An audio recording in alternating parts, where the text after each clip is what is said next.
Hello and welcome back. This is Don't Watch at Night, a spooky little podcast. Okay, I'm gonna do it again. Hello and welcome back. This is Don't Watch at Night, a spooky little podcast dedicated to Latin American and Spanish language horror. I'm your host, Valerie. And I'm Veronica. Welcome back, everybody. We are taking a look at 90s horror this week. And there's this really, before we do that, we're going to get to our movie here in just a second. But before we do that, I came across, Veronica, this really fun horror quiz that I'm not going to give you per se. I'm going to just collectively, we're going to go over these questions together and we're just going to see how much we know collectively, because this is over classic horror movies, but then the definition of what is classic in this quiz is varied. So there's some movies in here that we might just know fairly well. So let me just run through it real quick. Okay. Here we go. Fay Wray thought she was starring opposite this actor in 1933's King Kong instead of a giant ape. Was it Clark Gable, Errol Flynn, Cary Grant, or Bob Hope? Now, I have no idea. I don't know if this is... Yeah, it's a real movie. More for you listeners, in case you might know. What if we were to guess and just say it's Errol Flynn? I don't know. Are we right? Does it tell us? It doesn't tell us. We're going to have to find out at the end. That sucks. Okay, what about this one? This one we might know. The name of the demon who possessed Reagan McNeil in The Exorcist, 1973's Exorcist. Was it Beelzebub? Was it Pazuzu? Was it Ipes or Ipez? Or was it Legion? Wasn't it Beelzebub or was it Pazuzu? No idea. Let's say Pazuzu. I don't know why. Let's just see if that's it. Okay, which of these scary movies was not set in California? Poltergeist, Piranha, The Lost Boys, or The Fog? Veronica, where was The Lost Boys set? I believe in California. Okay. I don't know that it was a real town, but I'm pretty sure it was California. What was the other one? Poltergeist, which came out in 82, Piranha, which came out in 78, and The Fog. Wasn't The Fog probably somewhere on the northeast coast? Setting-wise? Well, it was either The Fog or Piranha. I don't know where Piranha was set. Yeah, I don't either. In Piranha, Piranha get accidentally released into a river system, if I remember correctly. So it wasn't... Okay. Unless I'm remembering a different movie. It's one of those, 50-50. And, The Fog could be set somewhere on the Pacific Northeast, the Pacific Northeast, For some reason, I just have it associated as somewhere on the Northeast coast of somewhere. Well, let's say Piranha. Let's just say Piranha. Okay. Some of the interior shots of the Bates house in Psycho, 1960, were filmed on the same sound stage as this classic horror movie. Phantom of the Opera, House of Wax, Frankenstein, or The Old Dark House. Ooh. I'm gonna say, I think House of Wax. I have no idea. This is for people that are really into horror trivia. Well, I mean, that could be some people who listen to us. Although, if we have horror experts that listen to us, that's a huge compliment to Veronica and I. Okay, this one you might know. Okay, before Donald Pleasance was cast as Dr. Sam Loomis in Halloween, which actor did John Carpenter approach about this role? Was it Vincent Price? Was it Christopher Lee? Was it Lon Chaney Jr.? Or was it Robert Englund? So the guy who plays the doctor. Mm-hmm. Yeah. What are the choices again? Vincent Price, Christopher Lee, Lon Chaney Jr., or Robert Englund. It was such a low budget movie. I can't imagine any of those. Yeah, I don't know. Let's say I don't know. We'll go with Vincent Price. I don't know. Or would it be or Christopher Lee? I don't know. Trying to think how old they would have been at that time.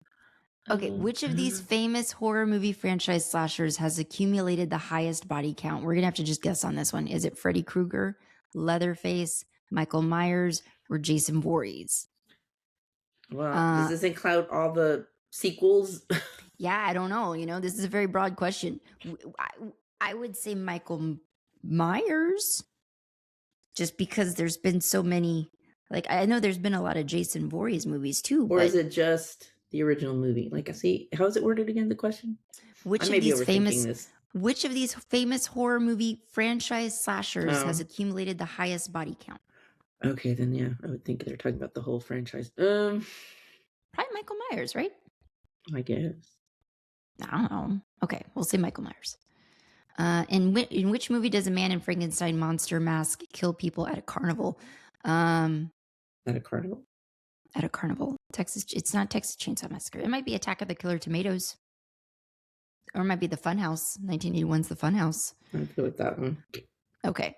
Okay, and the film Village of the Damned takes place where? Does it take place in the village of Midwich, Britain, Salem, Massachusetts, Quahog, Rhode Island, or Berlin? For some reason, I want to say Quahog. I'm not saying that right, but I want to say it's the Rhode Island town. I don't know why. Just because I think that's a fun name, Quahog. Quahog. I don't know. Did you ever see that movie, Village of the Damned? No. Okay. Let's say Rhode Island. Let's see. We're getting there. Okay, let's go a little bit faster. Speed round. Which of these films was not directed by George A. Romero? Was it Diary of the Dead, Dawn of the Dead, Day of the Dead, or Rise of the Dead? Not directed by George A. Romero. He did. I'm going to say Diary of the Dead. We'll say Diary. I remember a movie by that name, but I could be wrong. What was the name of the gypsy fortune teller? Oh, okay. Let me think about this because What was the name of the gypsy fortune teller who passed on the werewolf curse to Larry Talbot in The Wolfman? It was Bella, played by Bela Lugosi. I know this. I just saw this movie. In the movie Christine, 1983, who was Christine? It was Arnie's mother, Arnie's car. So the options were Arnie's mother, Arnie's girlfriend, Arnie's car, or none of the above. It was the car. Okay. What are the monsters in the movie Them, which came out in 1954? I didn't see this. Giant centipedes, giant rats, giant ants, or giant spiders? Ooh. Was it giant ants? Kill one and two others take its place. Or was it rats? I think the one with giant ants wasn't it called Empire of the Ants? Maybe there was more than one movie. I don't know. Okay, well, let's say rats. Let's go rats. In which of these movies did Michael Caine play a scientist who fought killer bees? Was it Swarmed? Was it Killer Bees, 1974? The Deadly Bees, 1967? Or The Swarm, 1978? I'd say The Swarm. I'm looking at the picture and I'm guessing it's The Swarm. Okay, and then what actor played the lead role in David Cronenberg? I remember that movie because there was a big fear at the time that, killer bees were going to come up from, I don't know, South America and just... like invade. Yeah. Like a plague. Okay, this one we know. What actor played the lead role in Cronenberg's critically acclaimed 1986 remake of The Fly? Christopher Walken, Jeff Goldblum, William Hurt, or Steve Guttenberg? Goldblum. Who wrote An American Werewolf in London, which came out in 1981? Was it John Landis, Stephen King, Clive Barker, or Wes Craven? Oh, shoot. Oh, crap. Was that a Wes Craven film? Shoot. I want to go to my phone. It's either Clive Barker or Wes Craven, isn't it? Yeah. What if it's neither? That's what I would guess. Okay. Let's say Wes Craven. Okay, we're going to submit our answers and see how badly we did. We got 7 out of 15 correct. So about half-ish, almost. So the correct answer on number 1 was not Errol Flynn, it was Cary Grant. We got Pazuzu right. That was correct. Piranha, you were right on that. I said House of Wax for the set that shared the same interior shots with Psycho. It wasn't. It was The Phantom of the Opera, which came out in 25. I said Vincent Price was almost cast in Halloween, but it wasn't him. It was Christopher Lee. We did have the correct. No, we were wrong. Jason Voorhees had most body count. But we were correct about the Funhouse being the one where somebody wore a Frankenstein mask. Dang. I was wrong about the Village of the Dam being in Rhode Island. It was the village of Midwich in Britain. And George A. Romero did not direct. We were wrong about Diary of the Dead. He did not direct Day of the Dead. Damn, you were right. We should have gone with your gut instinct. It was giant ants for them. Well, I had said that I didn't think it was that one because I remember a movie called Empire of the Ants. That was about giant ants. So. And then I had made the guess that it was Wes Craven who did American Werewolf in London, but it was John Landis. So yeah. Listeners, if you got more of those right than we did, congratulations. Good job. Good job, you. We have much to learn and much to educate ourselves on, I guess. Okay. Well, we can get right into it, Ron, if you're ready. Start. Oh, is it my turn to intro? Yeah. Are you prepared to intro, or do you need me to do it? Yeah. All right. Okay. All right. Obviously, there'll be spoilers, so you can warn. All right. So our movie this time around, which even though I said it was from the 90s, I thought it was for some reason an 80s movie. Really? It had that kind of feel to me. But anyway, it was 1998's The Faculty. Really? It was rated R? Was it? I didn't even see that. That's what IMDb says. Well, I guess there is a lot of her being naked. Maybe that's where it got the R rating. Not like really clear shots. Yeah, it's not like full frontal, really. All right. Anyway, 1998's The Faculty. The underwhelming tagline on IMDb says, when Casey Connor, Harrington High School's newspaper photographer, witnesses the murder of a nurse and sees her alive again, he decides to investigate the bizarre happenings. Mm-hmm. That's very underwhelming. Directed by Robert Rodriguez, Texas's own Robert Rodriguez, and stars a bunch of people that I had no idea was in it. The only person that I knew, like a lot of people, yeah, the only person that I knew that was in it, or that I remembered being in it, was Frodo, Elijah Wood. But it also stars, and this was all a very young Jordana Brewster as Delilah, Laura Harris as Mary Beth, Sean Hattasey as Stan, Famke Janssen as one of the teachers, Christopher McDonald, Robert Patrick, Jon Stewart, I know, as mentioned, the aforementioned Elijah Wood, Clea DuVall, Josh Hartnett, Salma Hayek, I know, Piper Laurie, BB Newirth, and Usher, of all people. I know, like a very young Usher. I was like, oh my God, he looks like a child.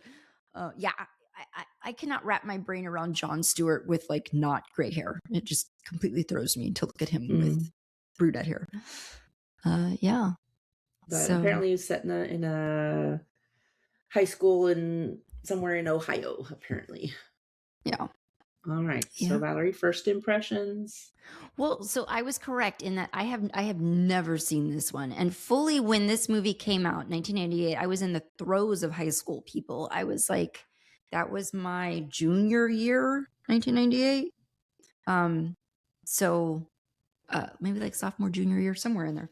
And I have memory of this. Like I remember that it came out. I didn't see it. This was post the success of Scream. So Hollywood was like greenlighting a lot of movies like this and kind of rushing them to production to get them up to capitalize on the success of Scream. But I didn't see this one. I thought it was fun. I thought it like maybe could have, I felt every moment of that hour and 40-ish minutes. So like it probably could have trimmed a little bit of the fat, but I thought it was entertaining. What did you think of it?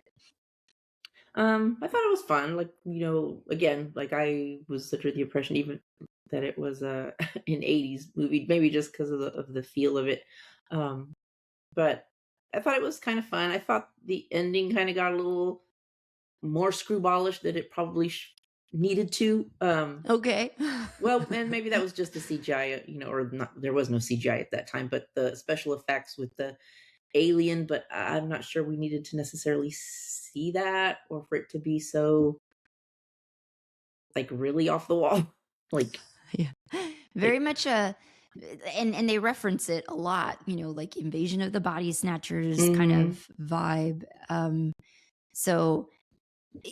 By the way, guys, before we go any further, this is not going to mean anything to Veronica, but friends, of my generation. The girl who plays Mary Beth, her name is Laura Harris. Raise your hand if you remember Laura Harris from the Nickelodeon teen soap opera called 15, because however long that show was on, I don't remember. It wasn't on super long, but it was on for, I think, multiple years. I watched it. That teen soap opera had a young Ryan Reynolds, and it had this woman, because the minute this girl came on the screen, I was like, gosh, she looks, and she sounds, it's her voice. Her voice is very distinctive. I was like, she looks a lot like that girl. Does she have that accent? I don't know if she has that accent, but like, it's not even just the accent. It's just Laura Harris has such a soft manner of speaking. Like on the teen soap opera 15, I never heard of that show. Her. Well, because this was my era. This was like, you were already off in college, but like, but it's like, she spoke almost in a whisper for like all of that soap opera show. So yeah, no, like when that show came out, Ron, when 15 came out, I mean, I wasn't yet of age. I was like, that show debuted in 1991. So I was like maybe 9. So yeah, you were fully in college. You were like fully in a young adult. So it wouldn't have landed on your radar. But and it was like, I was too young for it to be on my radar, but I watched everything on Nickelodeon. So I watched that one. Anyway, okay. No, what are we talking about? Okay. So the special effects of it all towards the end felt a little hokey to you. What did you think of Josh Hartnett as like this mad scientist who had his own like elaborate laboratory? I know, that was all a little like, of and course, could like dissect rats and was like that was all a little and yet, much. Somehow was repeating his senior year in high school. Like, yeah, I thought that was pretty funny. I thought he had a very dorky haircut. Yeah, that was, and I do remember that. I do remember Josh Hartnett in the like late 90s, early aughts with that haircut. Just the weird styles of the 90s, man. It was bananas. Girl hairstyles were not that much better. And we do get introduced to Elijah Wood as sort of like so everybody has their type. There's Elijah Wood is like the nerdy kid who gets bullied every day on campus. You have the kid who plays the jock, who is a notable actor too. And that actor's name is Sean Hatosi. Is that what you said? Something like that. I don't know so he's a notable actor too. He's been around too. And is it Clea or Clea DuVall? I don't know how she pronounces it. Yeah, I don't know how she pronounces it either, but she's another notable actor from the 90s. All of these people were very popular actors of the late 90s, early 2000s. So Clea, I'm going to say Clea. She plays Stokely. She plays sort of the goth chick that everybody just sort of brands as the outcast. Jordana Brewster plays like the smart one, yet like popular cheerleader type. I didn't really, just mainly because I just had a hard time buying her as the witch that she's meant to play in this film. But maybe that's just because having watched Jordana Brewster and other stuff, I'm like, I just don't buy you as a mean girl. You don't sell me as mean. I don't know. How did you feel about that? I mean, I don't know. Anybody can be mean. What I didn't buy was the ending with her and Frodo. Like, yeah. She's still like, her character never grew, never changed. Why would you want to be with her? Like, she's still just going to be a person who thinks she's better than other people, looks down at them, makes fun of them. I mean, she hasn't changed. So not to mention that she looks like she's a senior and he looks like he's 12.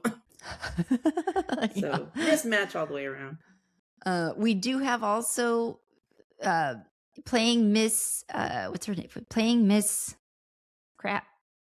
What did she play? Why isn't it showing me? Who? On the woman who plays the teacher that has a crush on Josh Hartnett, which I found really icky on like so many levels. Miss Famke Janssen. Famke Janssen, but the teacher's name is Miss Burns? Burke. Or Burke. Okay, Miss Burke. Yeah. That was just doesn't like, age well. Why? Like the whole show, and then even up at the end, it's like, why are we making this part of the plot? This is weird. We have a very young Robert Patrick as the coach, who like I know him from Terminator fame. I'm sure I know he's done lots of other stuff, but that's where I know that face from. Oh, okay. He was in X-Files. He's really young here in this film. Yeah, they're all very young here in this film. Yeah. Yeah. Like Salma Hayek, I didn't even recognize her until I heard the voice, and I was like, why does that voice sound familiar? Yeah. She's Nurse Harper. So I do like this film it's supposed to be set in somewhere in Ohio. I did see how a lot of this film was actually shot in various parts of Texas, including Austin. Mm-hmm. So, and like Dallas area and stuff like that. So, well, specifically the high school was filmed at the School of the Deaf there in Austin. Oh, which okay. I hope it doesn't actually look that run down in real life. Yeah. Because it looks pretty. I mean, I know it's an old building in Austin, but I hope it's been better maintained than what it looked like in this movie. Yeah, I would think so. I'm trying to hold on. Let me look at some of my things. Anything that stood out to me. When did you start to suspect who the queen was, or? Well, before we get to that, I want to get to one more person in the cast. What did you like? BB Newirth as Principal Drake, who is our first attack of the screen, where she gets stabbed through the hand with a pencil by the coach. I guess the coach is the first person who gets body snatched. We just don't see who's doing the body snatching. But yeah, to answer your question, when did I first start suspecting her? I don't know. Like I definitely at the point where they're all, and this was another funny, like ridiculous part of the plot, at the point where they're all snorting up drugs to prove they're not infected or whatever, that they haven't been invaded.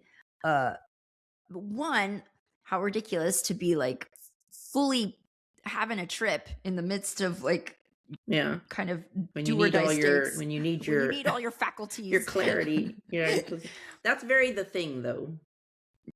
The movie The Thing. Yeah. Oh, okay. Yeah. Because in The Thing, they're and actually, I think they also do that in. No, I think that's The Thing. Yeah, The Thing. Yeah. So, I mean, when they're all taking the drugs and we don't actually see her take it before like chaos ensues and they flee chasing after something or running after something. So we don't actually see her take it. And so I clocked that. I was like, we didn't actually see her take it. And in fact, we don't even know, like they take off and they leave her back there. And then she stumbles out and she's, mimicking the effects of being on the drugs. And so you think, okay, well, obviously she took it. But so that was the first little thing that red flagged me. But then honestly, I don't know that I truly suspected her until the reveal, where it's like she's sitting there yammering on about feeling isolated, feeling whatever, and not wanting to feel that way anymore. And the longer she talked, you're coming to the same realization that Stokely's coming to, that it's like, oh my God, it's her. And I thought like, I did think that was a well done plot twist, even if you could see it from a mile away. Were you like the first time you saw this movie? This is not the first time. Yeah, this is the first time. In its entirety. I started suspecting her like as soon as I think it was Delilah that made the like, well, how do we know it's not you, Mary Beth? This all started when you showed up, and I was like, you know what? It did. And so then I just started watching her really closely, and really pretty much from that point, she's just tagging along. She's never really actively doing anything. She's just always kind of, like you said, hanging in the back, hanging behind, hanging in the back, not really offering ideas, not contributing anything. When as soon as it showed her and Stokely sitting alone in the, because obviously the kids, they're trying to suss out like who's the head, alien, who's the queen bee or whatever, who started this, and their first guess is, logically the principal, which we know it's not. Right. We also know it's not the coach because he was the first person, as you said, body snatched. So we know it's somebody that we haven't been introduced to yet, because it's not any of the other well, we don't know for sure. But anyway, that's when I started to suspect her and watching her more closely. Yeah, initially I had Mrs. I think the character name is Karen Olsen. Mrs. Olsen I had pegged as the potential B, because she seemed to just be running the show. Like she was, her and Coach were the first, consistently infected ones, and she seemed to just sort of be directing him on like, this is what we're going to do next. And then it just seemed like she, even over Principal Drake, had a little bit more control. And so that's who, and maybe, and so I think that's well done by the script writers of the movie, is like you're sort of blindsided thinking it's this older woman, not realizing it's the younger girl. But yeah, as the reveal happens, you're like, yes, of course it was her all along, and it makes perfect sense. So yeah, I thought it was good. I thought she played that really well, that actress. So I liked it. Let's see what else. I also saw other little fun facts that popped up on because this is on Prime Video in the States anyway.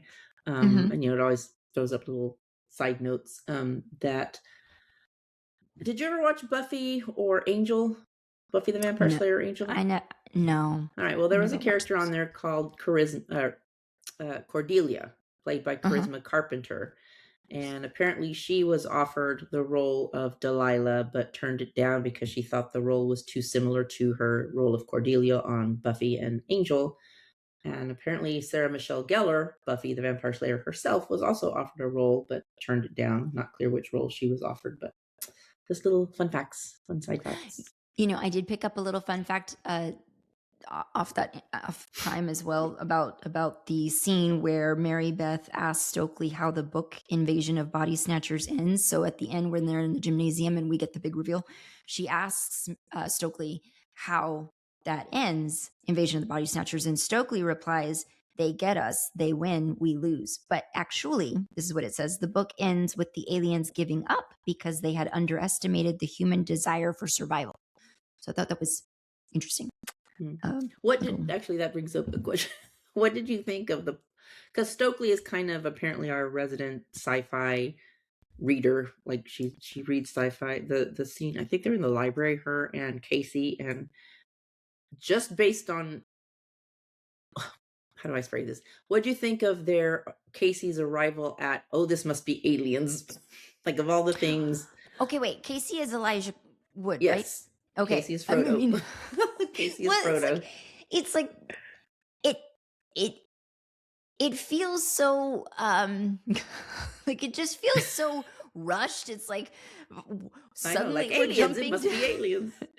It just feels a little rushed to go there. At that point, though, I'm trying to think of what they'd seen. They had seen Casey and Jordana Brewster's character had seen the coach attack the nurse. They didn't actually see what happened though, right? They just saw that he attacked the nurse. Mm-hmm. But it's not like they saw Mrs. Olsen. It's not like they saw. Oh, that's true. He saw not Miss Olsen, but the lady the old woman. That is Mrs. Olsen. No, Miss Olsen is the one who survives. The one who he sees in the shower that doesn't make it. Yeah, that's somebody else. I don't know who that lady is, but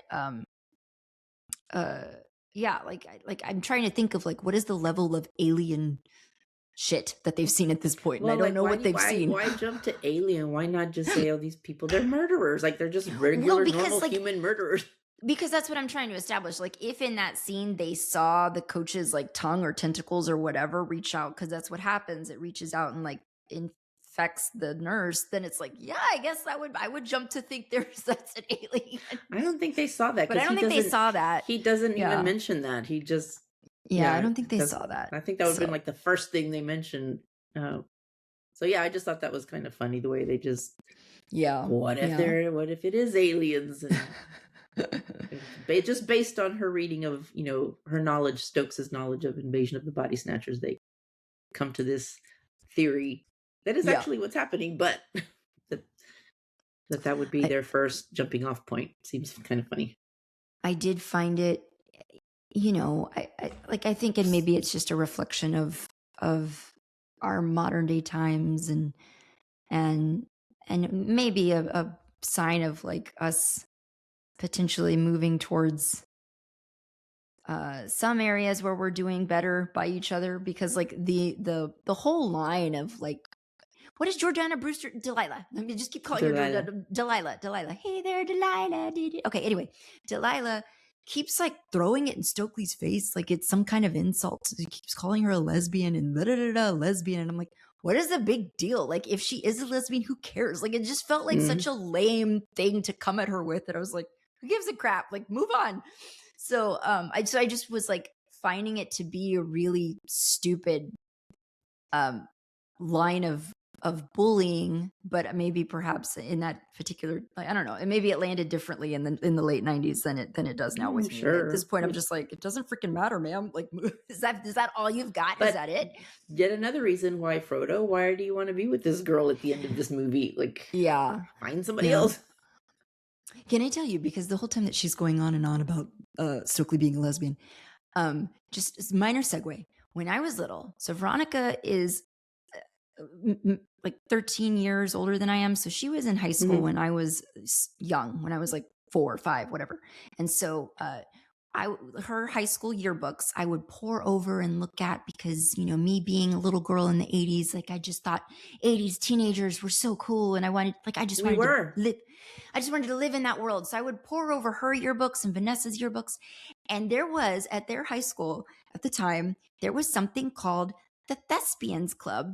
And me being like 4 or 5 years old, 6 years old, I didn't know what thespians were. And so I thought, because I had heard the term lesbian, like I had thought, oh, well, that's so nice that they have a club and that they're like, they have that group of friends. Like, that's great. Like, I just, for little girl, little Valerie was like, that's so great. That's so cool that they have their own club. And it was many years later when I was like, oh, never mind. That's not what that means.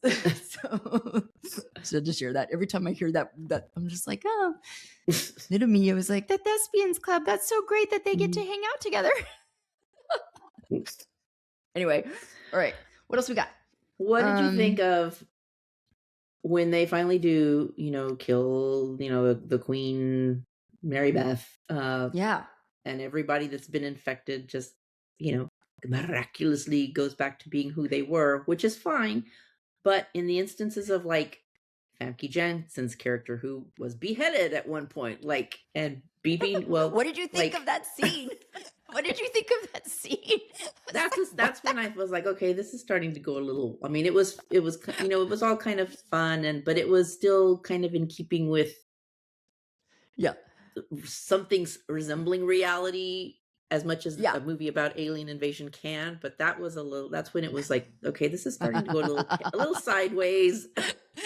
Yeah, after she ejects from the car that Josh Hartnett has crashed into the bus and has like burst into flames, mind you, and he comes out of it somewhat okay, and you see her head with tentacles just like an octopus, like crawling towards her body to reattach, and Josh Hartnett is like, forget this or whatever, like, I'm out. And I'm like, yeah, at that point, which is an appropriate response if you see something that is like an appropriate response.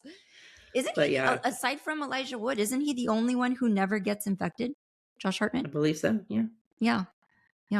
So, well, actually, Elijah Wood almost did. Yeah. But yeah. No, like, I thought that was really kind of just ridiculous. But like at that point, we had also seen had we seen the reveal of like Mary Beth shed her human form and be this huge monster in the gymnasium? Possibly, I don't remember. Yeah, so like at that point, we were starting to see weird stuff. Her in the pool, this massive beast in the pool, swimming super fast and being humongous. I don't know. I thought her in the pool was more effective than her out of the pool, because underwater. And I just don't know that I think it would have played better, just me, you know, with my many years experience post this movie. How many years has it been? How old is this movie? Like 1998. Do math. I don't know. No math. Anyway, I just think it probably would have played a little better and maybe a little less silly, I guess, for an ending if they had never like really fully, if we had never fully seen the alien form. Yeah, like we see her in full form, and it's like, yeah, if we had seen, if I see what you're saying, like if they'd maybe held back just a little bit, then it could have felt more like Aliens with Sigourney Weaver. Let's see what else. What did you think of? So when Casey first discovers the new species and brings it to Jon Stewart, whose name I don't even know, and he's not really in the movie long enough for me to have remembered his name, but they bring him to Jon Stewart. Long. Okay, he's like the science teacher. They bring him to him, and he's like, Casey, I think you discovered a new species. And I'm like, the jump to that, like the jump to like, I think you discovered a new species. I'm like, are you so sure? Like, for all you know, it's a species that exists. It's like, but like they move it to water, and that they see that the thing like almost immediately can duplicate. And you've got Jon Stewart with his hand in there, just like feeling around in there, like doing all kinds of dumb stuff that you shouldn't probably do with an organism you know nothing about. So of course he gets bit. And then later on when we see him and he's been turned and he tries to attack them, I did think that his demise was, I mean, there's some nice effectively done kill scenes in this movie, just because of the whole, like, what is it that they stab him? Like, what is in these drugs that is impacting these aliens? Do they ever, like, what is it? Is it salt? He just says it's mostly caffeine and then a mix of household products, which, is caffeine a diuretic? I don't know, because like the whole feel of it is giving them out. Yeah, the whole feel of it is like giving like what you do if you put salt on a slug. Like, yeah, like it dries them out. Yeah, because they stab him with this substance in his eyeball, and then like his face just like fizzes over, but then also just like decays and erodes, and it's pretty nasty. So and we do have a couple of scenes like that, like the scene with the old lady in the shower, like that was pretty nasty. Her face, like half her face comes off of her head. So I thought those were good. So I guess those are the three, I guess, faculty that just disappear and the authorities never have any answer for, is like Principal Drake, B.B. Newworth's character, because they also dry her out. Right. Jon Stewart, and then I guess that old lady. Well, that old lady. Yeah, because the police never find her body. They never find her body. When Casey takes them back. Yeah. So yeah, I guess and then the rest of them just all go back to normal. Now, do they remember? Because the kids remember, like Stokes and Delilah, they remember. Yeah, I mean, what happened. Exactly. Like, it does not. You do not get the impression that the coach has any memory of it, or that creepy teacher who has a crush on Josh Hartnett. Like, you don't get the vibe that she remembers that. I'm still just so disturbed by that ending scene. It's like, I don't think we needed that of her in the stands watching him. Like, what was that about? And waving at him, like, and waving. Yeah. I'm just that like, definitely no. did not age well. That did not age well. No, not at all. Let's see. Do we have? I mean, it's a real easy, fun movie. There's not a whole lot of thinking that one needs to do to go into it. I did write down the line that he says that Casey delivers right before he stabs the mother alien with the drugs. He says, "Guaranteed to jack you up." That would have been the good fun tagline. Here's what I thought was going to happen after he does that, and as Mary Beth's alien body is dying, she shoots out whatever parasites that attach into his face, and they're starting to burrow into his face. And I thought, oh God, this is going to keep going because nobody's going to know that he's infected. But luckily, that did not happen. Yeah. I did think that was an interesting way, because we hadn't really seen how it infects people so much. So we do get some interesting shots of like the coach standing out there in the field in the midst of like the sprinklers being on, because the species, whatever they are, they so desperately need they need hydration, they need water. And we do have some interesting scenes where he's got tentacly things coming out of his face, out of his mouth. but we never really see how it infects anybody until we see her spew things at Casey's face. And well, in the football game, you see like at the bottom of the tackles, the football players like dropping things into the opponent's ears. I couldn't really make out what was going on. Yeah, like I knew that they were really pummeling. When they tackle somebody, the hometown team would drop those little slug things into their ears, and that's nasty. Yeah. It's nasty.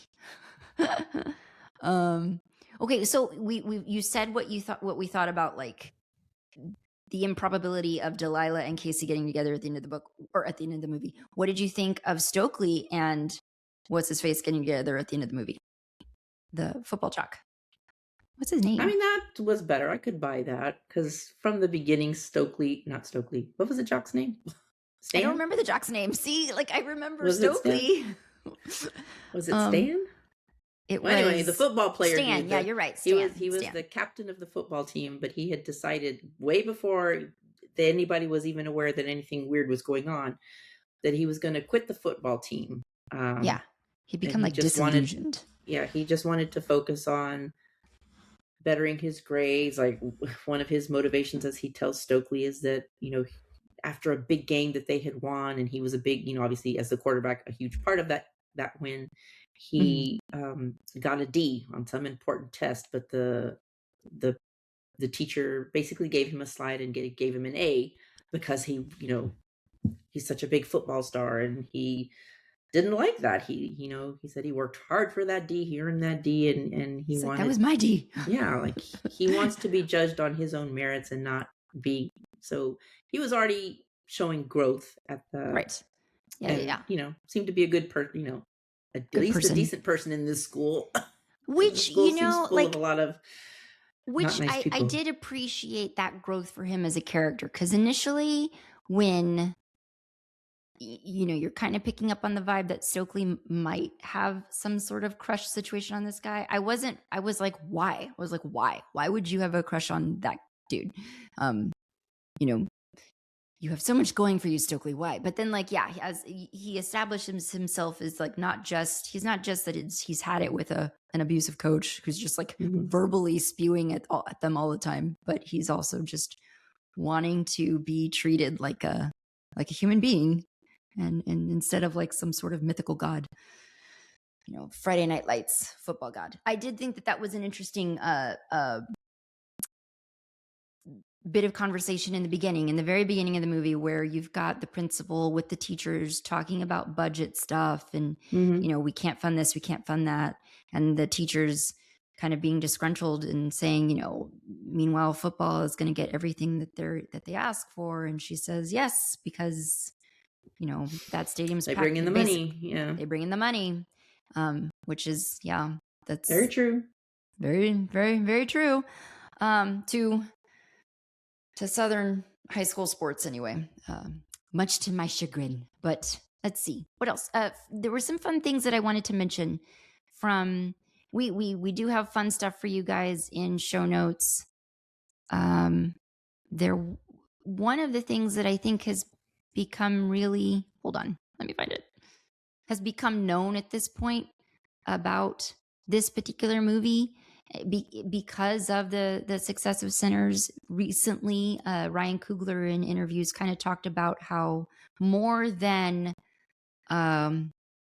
what's the movie that keeps getting tossed out when talking about Sinners? More than From Dusk Till Dawn, Ryan Coogler has said that he has affection for this film, for Robert Rodriguez as the faculty. And he says, even more than From Dusk Till Dawn, I love the faculty from Rodriguez. I love how he mashed up Invasion of the Body Snatchers and The Thing, but set it in a 90s high school. I love the confusing mishmash of movie and setting.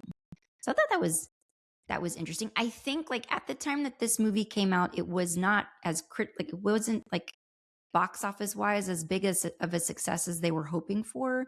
But I think over time it has really become one of those cult favorites that people enjoy. So that's good to see. But yeah, we talked about how like much of this or a lot of this was filmed in Austin and Dallas and places like that. Clea DuVall does say that, this is probably one of her most like notable roles, that she still gets people coming up to her and being like, "You're Stokely," and blah, blah, blah, blah, blah. So she's, and Elijah Wood has said, that this was an extremely fun film to make because of the cast, because of the people, the production. It was just really fun. So, and there's some really interesting books, guys, that do talk about the faculty in their writings. And I wanted to list some of them out for you guys. Oh, but now I'm looking at hold on. Let me see. There's a book called A History of Evil in Popular Culture, What Hannibal Lecter, Stephen King, and Vampires Reveal About America. It's 2 volumes, and it's written by Sharon Packer and Jodie Pennington.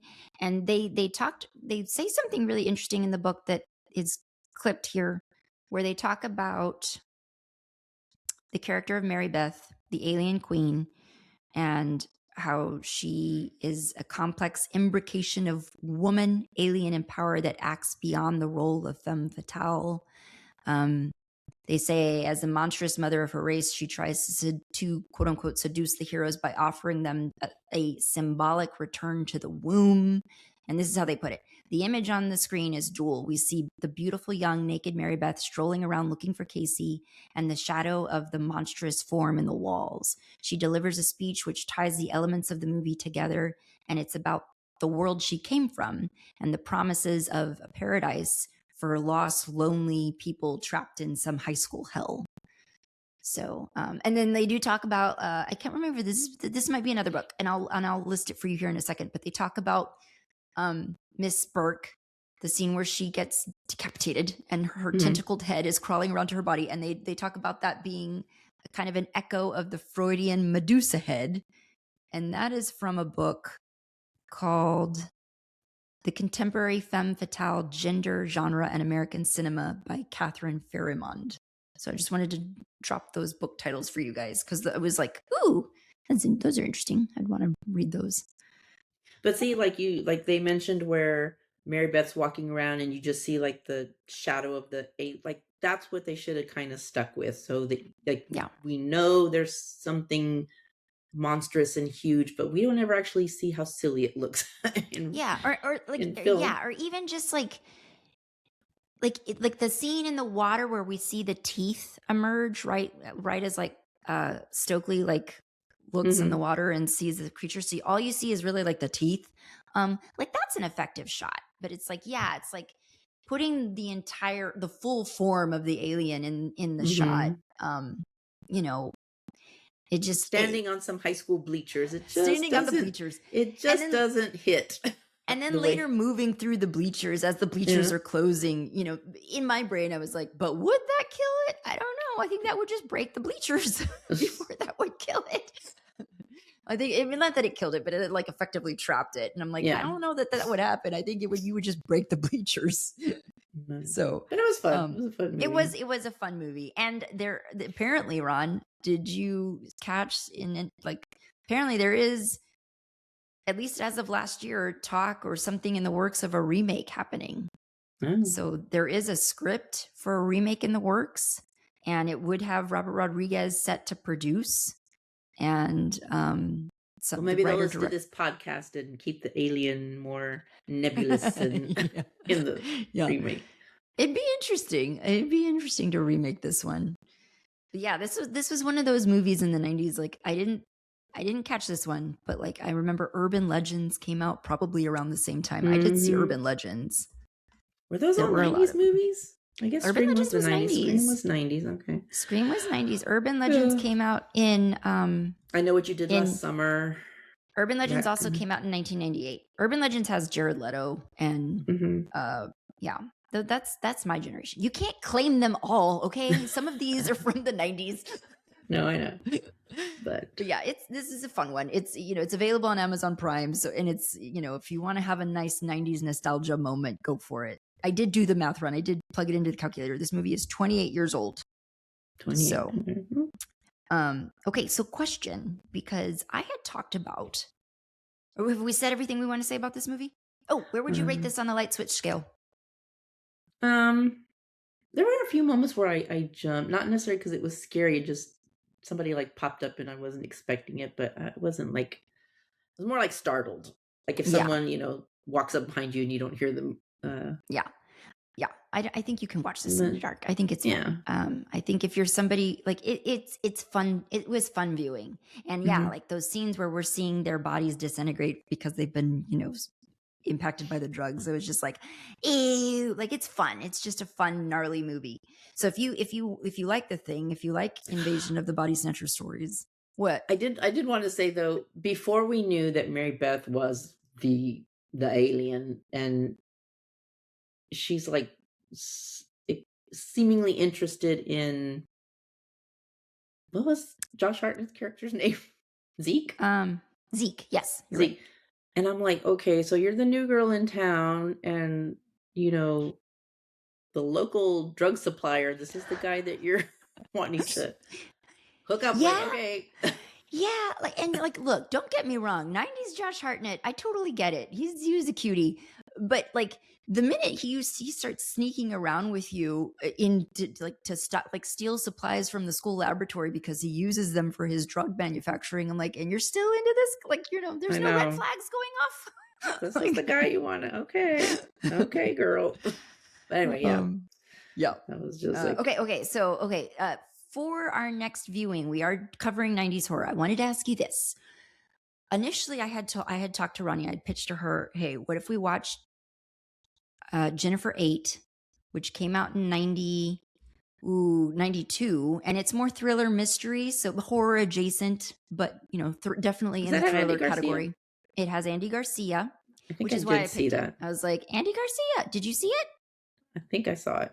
I'm pretty sure. Way back then. I don't remember anything about it really. It's Andy Garcia and Uma Thurman. And so I thought that might be a fun one to watch. Or I did want to offer this because they just hit their 30th anniversary. There is also The Craft, which came out. I never saw that one. Okay, The Craft came out in 96. There aren't any Latinas in that one. So, we would just be watching that one because we want to watch that one. So, well, we watch Jennifer 8. Like I said, if it's the one I'm thinking of, I don't remember anything about it, so it would be brand new. Let me hold on. Let me share screen with you so you can see okay. So this is the poster. Mm-hmm. Yeah, I mean, I remember this movie. I don't remember, and I'm sure I've seen parts of it, but I don't remember what it's about. So it's an American neo-noir thriller film written and directed by Bruce Robinson, starring Andy Garcia, Uma Thurman, Lance Henriksen, Kathy Baker, and John Malkovich. The plot focuses on a police detective investigating the murder of an unidentified young woman in a small Northern California town. So that'd be fun. And we're big fans of Andy Garcia over here. We love him. Okay, how do I stop share? How do I stop share? Did I stop share? Ronnie, look, take a look. Am I still sharing?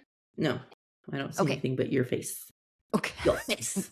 Your face. Okay. So that will be what we will be watching next. And I believe that's also available on Amazon Prime, guys. So you can watch it ahead of the episode, and we'll talk about it next. So that's it. Sounds good. Anything else? All right. Thank you so much for listening, guys, and we will see you next time. Bye. Don't Watch at Night is a Nest production hosted by me, Veronica, and Valerie. Editing by Valerie. Music by Omar Chakor. Production support for this episode provided by Lorenzo Villarreal and Alex Street. Listen to new episodes of Don't Watch at Night every other Monday, and don't forget to give us a rate and review. It's the best way to help us grow.